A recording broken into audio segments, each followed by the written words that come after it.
Hello, dear friends. This is Kira Rudik, member of Ukrainian parliament and leader of the political party Holos. I'm speaking to you from Kiev, Ukraine.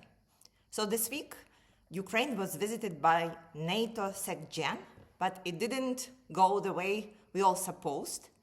Then American delegation is saying, end the war by June or else. And Ukraine is still fighting winter and trying to survive even with those drastic attacks on our energy infrastructure. These are the things that we will talk about today. But before we start, please subscribe to this channel and like this video. I appreciate it. So to give you an idea what is happening here on the ground in Ukraine is basically people are creating their own plans of survival against the calendar and against the thermometer. People are counting days until spring and constantly checking the prognosis of the temperatures, because some people can leave the city for a couple of days to stay with their relatives. Some people are just calculating of what supplies they may need till the end of winter, and we are trying to help each other and also somehow predict how we can survive. This is all happening while our energy system is still hanging by a thread. We still have the electricity a couple of hours a day. Heating has been restored to some apartments. So right now it's hundreds of homes, but not thousands of homes that are without the heating. And so in this situation, we need to use all the instruments in our capacity. And so that's why on the international politics, there was an attempt to have some important guests in Kiev to stop Russia from attacking our energy infrastructure. It worked in the past, like when President Biden visited, there were no attacks. When General Keith Kellogg from the new administration visited, there were no attacks for 2.5 weeks, when everybody got so excited and even offered him to have an apartment here in Kiev, so that he would be acting as a shield to Ukrainians and to our energy system. So that's why we were pretty excited that Secretary General of NATO, Mark Rutte, was planning to visit Ukraine. And even if it was for a couple of days, in our situation, it's not a small amount of time and not a small amount of time that we would hope Russia would not attack us. But unfortunately, it worked exactly the opposite. Russia decided perhaps to send a message. So the most massive attack since the beginning of this winter happened exactly on the night when Sec General was on the road. And so when he came to Kiev, he came to all the destructions and devastating, and one of the Kiev big power plant almost completely destroyed. What I think nobody calculated was that NATO is a trigger to Russia, and they would not hold off of any potential international incident, but rather send a message. So Secretary General was addressing us, members of parliament in Ukrainian parliament. Unfortunately, he didn't say anything about Ukraine joining NATO. He was talking more about the security guarantees after the war ends. He didn't mention what is the plan for the war to end. And we appreciate the support on this level. However, there were no exact news there and no exact understanding on what would be NATO's involvement. We truly believe in the coalition of the willing.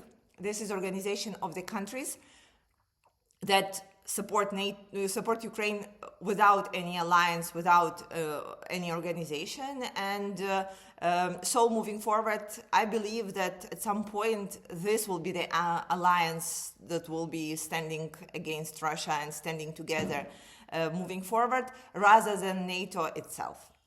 On the negotiation track, there were two important events. Number one is the negotiation group was able to agree on the exchange of prisoners of war and return 157 of Ukrainian warriors and civilians to Ukraine. So even if that would be the only output of all of those negotiations, I would count this as a success. Because Ukraine is fighting for all of our people. We do not treat them as a human that the battlefield meet, and we really treasure everyone who is fighting for Ukraine and who is Ukrainian. So we are really grateful that this exchange has happened. And we learned from President Zelensky that American side set a deadline to end the war by June, have something signed by June. Otherwise, everybody will be concentrated on the midterms in the United States. Well, unfortunately, same way as you cannot say, I will end the war in 24 hours, or I will end the war in a week, you cannot set a deadline there, because, again, Russia would love this, because they would definitely not stop until this deadline. They would hope that the United States just walk away and Russia can do whatever they want. We are trying to explain that Ukraine is not a problem here. You may not set the deadlines in front of us, because our position didn't change. We are not planning to capitulate, and we are fighting for the right thing, and we are not giving up anything that Russia hasn't taken from us. So we'll see how that will influence the tempo of the negotiations. I think Russia will just continue dragging on time. What happened to threatening them with additional sanctions by President Trump and Senator Lindsey Graham? What happened by promising to give Ukraine Tomahawks if Russia wouldn't budge? So right now, President Trump has not actually executed on his threats to Russia. We hear that this is because there is a separate agreement on 12 trillions between the United States and Russia. Again, what we can tell you here is the same thing that we are talking about when we are discussing the negotiations. Russia will fool you. You cannot trust them. They just, it's so illusional to hope that they were bad to everyone, but they will be good this time. I think this is illusion that have worked for Russia very good throughout the history, and I just hope that this time the United States wouldn't fall to this trap. But we will continue working on our side, and we will continue surviving, trying to just get closer to spring and have as many Ukrainians as possible see the spring this day. We appreciate all the countries that are sending us aid right now. It's really helpful, and the diesel generators that are arriving are actually an attempt to fix the gaps in the energy grid and the heating processes, which is again amazing.